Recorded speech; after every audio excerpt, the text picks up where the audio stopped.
Welcome to Redefining Medicine, an intimate and personalized program that illustrates a different side of the practice of medicine. Our in-depth conversations will focus on the physicians and practitioners who are redefining medicine through their integrative, functional, and holistic approach to health and well-being.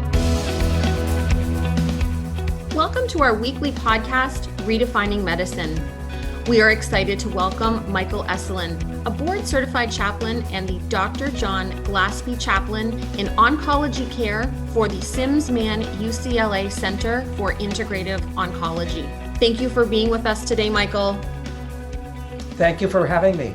To my knowledge, you are the first board-certified chaplain that we have had on the show. What led you towards this role, and will you walk us through what exactly it entails? I've had a fairly circuitous life path, and I'm sort of outside the box as far as chaplains go. I had a career as a professional dancer as a young man. I had a 20-year career in design and architecture and took this turn into chaplaincy about 20 years ago. And that was really born out of doing volunteer hospice work during the peak years of the AIDS crisis. So that's what led me to chaplaincy. The questions that people ask when they're facing a life-threatening illness like AIDS or cancer are kinds of the questions I've been asking of myself spiritually since I was a young gay child. The where is God now? How do I fit into life? What's the meaning of my life now when I'm sort of outside of this box? So those are questions I'm well suited to be with folks when they're asking those questions, dealing with a life-threatening illness. Michael, is there anything in particular that you wish clinicians or even patients better understood about the role of a chaplain? Oh, yes. I think most medical professionals and certainly patient populations think of chaplain as being a religious figure, and generally a particular religion. Generally, they are perceived to be Christian. They think there's somebody that just comes in at end of life to perform rituals or sacraments or to offer a prayer. And for me, a chaplain is someone who walks beside someone in crisis. And that could be in a hospital, in a clinic, it could be with police officers.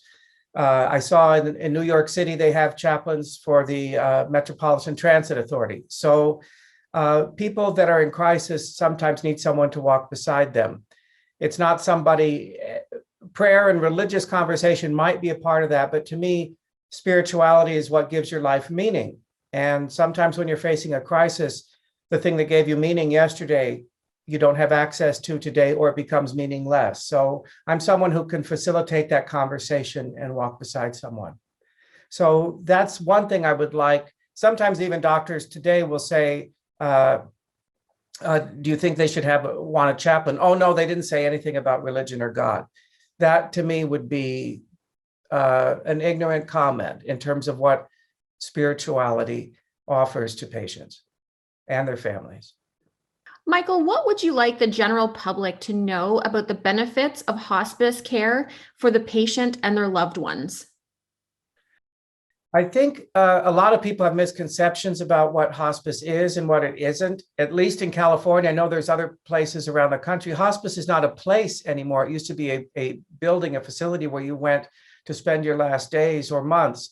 It's a type of care that involves usually a team of people coming to where the patient is in a home, perhaps in a nursing or rehab facility.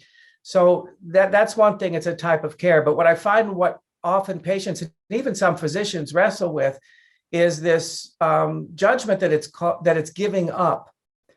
And in my view, it's not giving up, it's changing course. I remember a patient once who had a very serious stomach cancer, and he was in the hospital for weeks, and he was still feeling like, I have young children at home, I have to get better, and I can't get on this drug trial unless I can walk into the clinic. He hadn't been out of bed in weeks.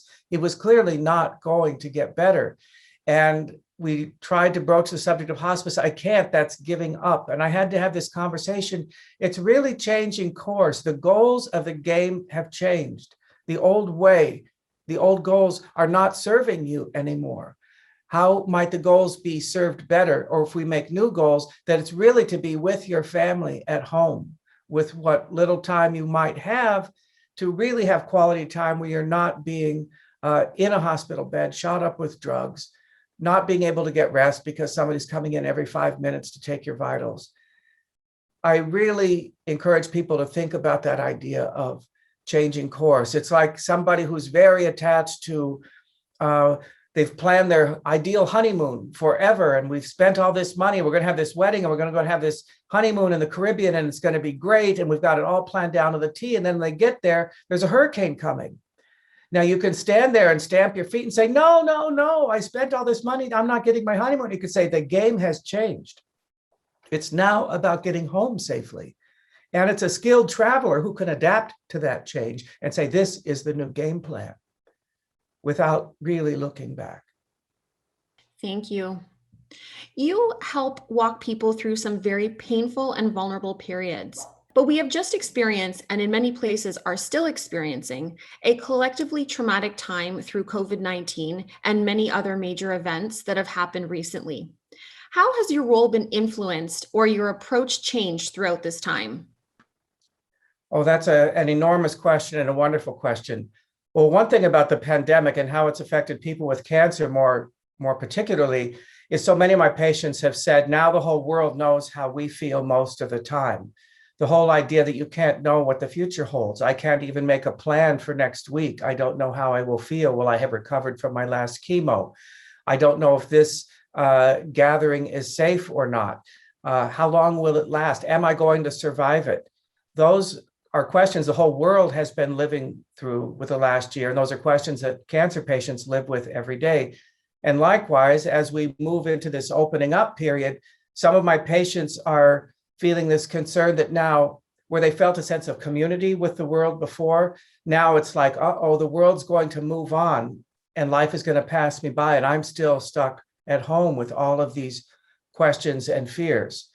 The very nature of my work has changed dramatically in the last year because we at the Sims-Mann Center have been working remotely. So I have been seeing patients all day on Zoom. It's a very different thing having two-dimensional conversations all day and not being able to hug someone, to see their whole body, to be able to touch them, hold their hand, really get a sense of what's going on with them, and then all the technology that gets in the way. Michael, you've discussed how people in crisis can tend to their spirit. How do you ensure you are tending to yours? That's a wonderful question. For me, there's a few things that I do that sound very concrete and simple, and they weren't always available to me through the pandemic, so it became extra hard for me too. I swim every day, and I'm religious about it. And if I miss a day, I get very cranky. Well, when my gym closed last March, it became a spiritual crisis for me. How am I going to survive? I also am an extroverted person. I love socializing. I love being with people. I am energized by that.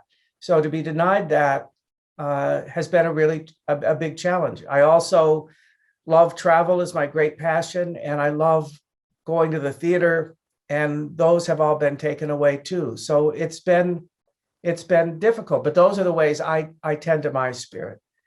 And sometimes people think that my role must be so exhausting that how do I do it? How don't I deal with compassion, burnout, fatigue, all of that?